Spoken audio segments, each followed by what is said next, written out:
Good afternoon. My name is LynnCasgrain. I'm a lawyer and I have been an ombudsman at the McGill University Health Center for 20 years. I am now in the running for mayor of Westmount. The first question we have today is about the Southeast redevelopment, and the suburban wants to know what are my plans. What is my plan? My plan is that we need not only to redevelop and revitalize St. Catherine and the Southeast area, but we need to have an interim plan for the humanitarian crisis that we see there. On that street, we have homeless people.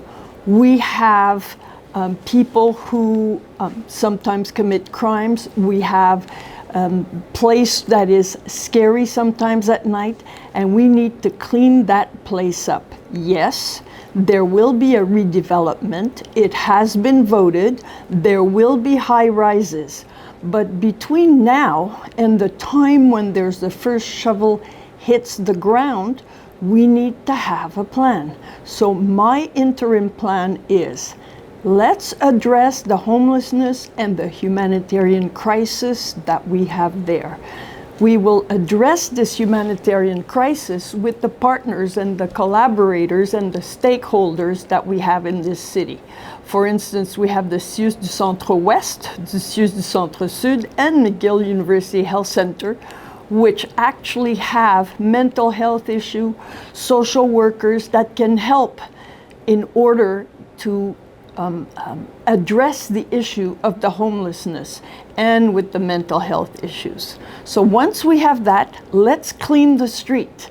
Let's have lights, let's have street furniture, and why not? Let's have some food trucks there for the students in Dawson. So that's the interim plan.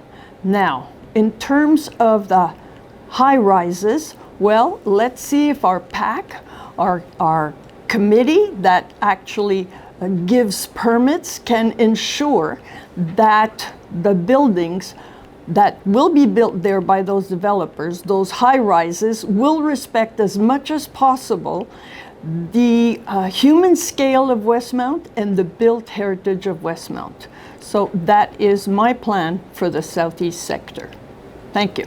Question 2 is about the ubiquitous yellow cones that we have in Montreal, and Westmount does not avoid the ubiquitous cone.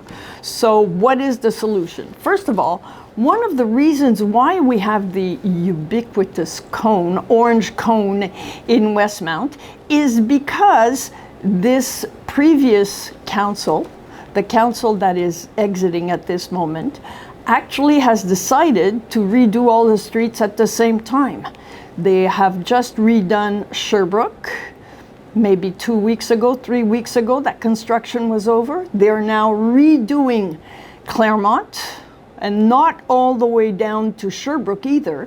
They're going to leave about 100 meters, and they'll have to come back again to do another 100 meters to actually block the street again.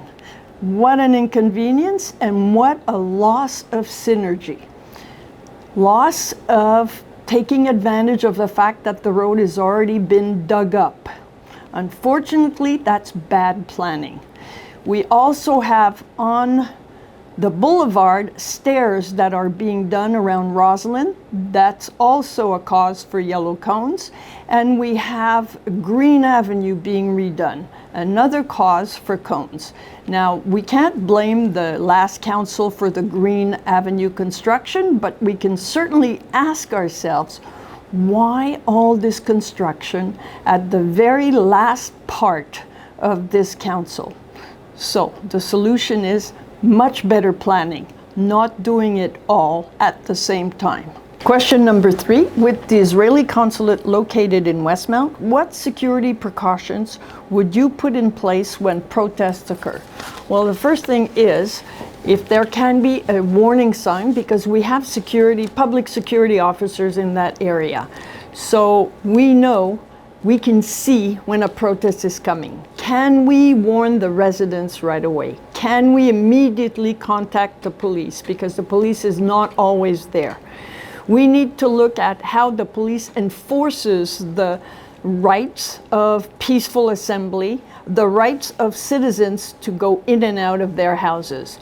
Is the police doing that? From what we hear, not quite. It looks like the police is letting all sorts of noises and disruptions to citizens' lives go on and on and on.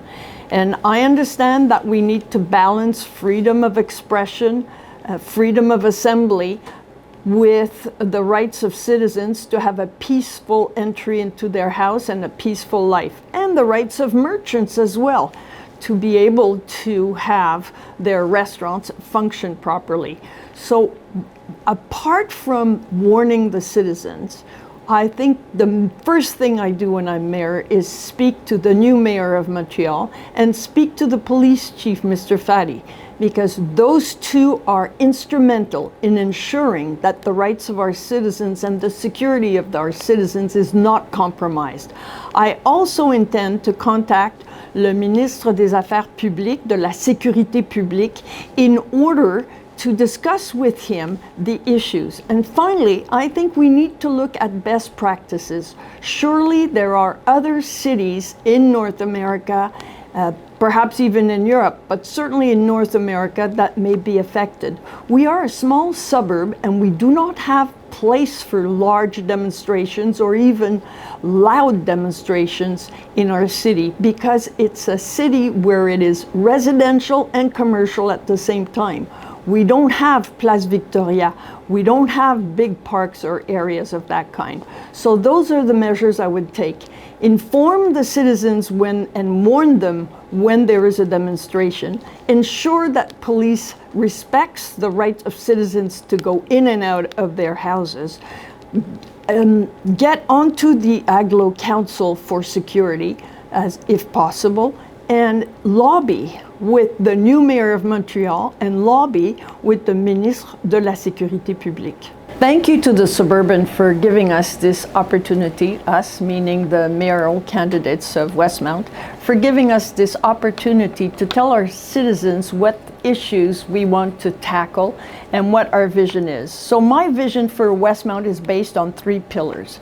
Responsible governance. The importance is the rebuild of the trust with the new council, where transparency and accountability is the only way forward. So that when you contact your mayor, when you contact council, we actually answer you. We actually want to hear what you have to say. We want meaningful consultation. We also want, the second pillar is better communication. So we believe that the citizens of Westmount deserve open, honest communication and the sharing of information. When there are constraints, when the city cannot do something that citizens want in a particular borough or particular area, on a particular street, we want to know why you can't do things, what can be done and not. In fact, I actually believe that when a neurosurgeon wants to explain to a patient and their family what the surgery is going to be, clearly the citizens of Westmount can explain, the city of Westmount can explain to the citizens what they are doing and what their constraints are. And the third pillar is the defense of Westmount's constituents' interest at all levels of government, municipal, provincial, and federal. Thank you very much. Vote on November 2nd for LynnCasgrain. Merci.